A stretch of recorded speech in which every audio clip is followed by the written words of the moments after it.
Was thinking this morning as I was reading this book by Dr. Cawthon, who was one of my professors back in the New Orleans days. I was impressed upon, as I was reading through parts of this book again, something that he said, just one sentence that struck out to me, where he said, "Fascination grips the mind when one looks at some of the very human aspects of the major personalities of both the Old and the New Testaments." Now, of course, he's written this book to help us become better preachers of the narratives, telling the old story. It's a fascinating book. But one of the things that he's bringing out is something that I've talked a lot about over the years to my students and been reminded of myself many times, is that when we look at the Bible, we preacher types look at the Bible, and we look at the people in the Bible, for some reason, because they're in the Bible, we tend to make them bigger than life. We tend to put them on some kind of a super spiritual scale that none of us have ever arrived at. We just really can't really relate to them.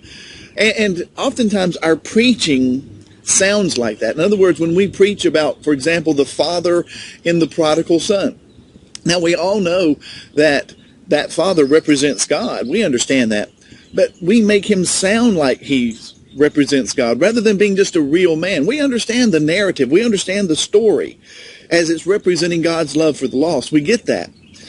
But how many people in your congregation would relate more to it if we talked about that father, not so much in the sense that he represents God? I mean, obviously you want to weave that in, but in the sense that he's a real dad, a real daddy whose heart is broken over the loss of his son.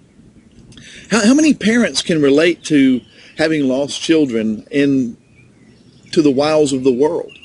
They've lost them. They're out there somewhere. They don't know where they are, or they don't hear from them very frequently.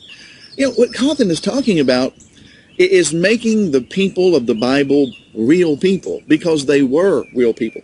Tapping into the emotions of the people in the Bible and taking those same emotions and connecting them to the emotions of our people.